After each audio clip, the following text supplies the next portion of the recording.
Hi all, இன்றைக்கி நாம் chicken சுக்கா வீட்டு ஸ்டைலில் எப்படி செய்கிறதுன்னு பார்க்க போகிறோம். அதுக்கு வந்து நம்ம ஒரு 1/2 kg சிக்கனை நல்ல மஞ்சத்தூள்லாம் போட்டு கழுவி எடுத்துக்குவோம்.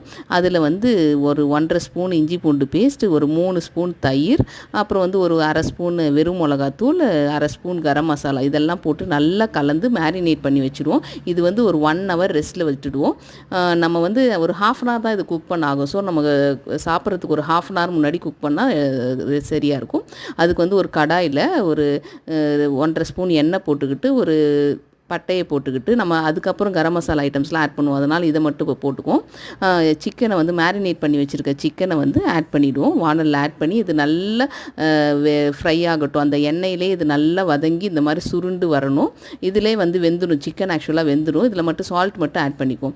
இப்போ வந்து வெந்த சிக்கனை தனியாக எடுத்துகிட்டு அதே கடாயில் இந்த கரம் மசாலா ஐட்டம்ஸ் எல்லாம் ஆட் பண்ணிவிட்டு 1 ஸ்பூன் இஞ்சி பூண்டு பேஸ்ட்டு போட்டுக்குவோம்.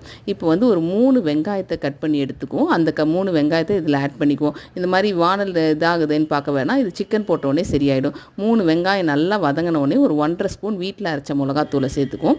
அதுவும் நல்லா வதங்கினோடனே ஒரு 1/2 தக்காளி ஆட் பண்ணிக்கிட்டு ஒரு 1/2 டம்ளர் தண்ணி ஊற்றி நல்லா வதக்கிடுவோம். வதங்கி இது பாருங்கள், எண்ணெய் பிரிஞ்சு வருது பாருங்கள். இந்த மாதிரி எண்ணெய் பிரிஞ்சு வரும்போது நம்ம வந்து முன்னாடி வச்சுருக்கிற சிக்கனை எடுத்து வச்சுருக்க சிக்கனை இது கூட சேர்த்துக்கிட்டு ஒரு 5 minutes அப்படியே அது கூட சேர்ந்து நல்லா குக்காகி வரும் பாருங்கள். குக்காகி இதுவும் எண்ணெய் பிரிஞ்சு வரும் பாருங்கள். அப்போ வந்து அது ரெடி ஆகிடும். நீங்கள் இது சால்ட் வந்து இப்போ செக் பண்ணி பார்த்துக்கிட்டு எவ்வளோ தேவையோ ஆட் பண்ணிக்கலாம்.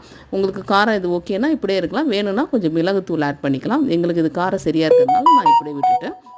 இது வந்து ரொம்ப நல்லாயிருக்கும், டேஸ்டியாக இருக்கும். இதில் வந்து கருவேப்பிலை சேர்த்து சாப்பிட்டிங்கன்னா இது அருமையான டிஷ். இது நீங்கள் ரச சாதத்தோடு சாப்பிட்றதுக்கு சூப்பர் டிஷ். நீங்கள் ட்ரை பண்ணி பாருங்கள் ஃப்ரெண்ட்ஸ். பாய்.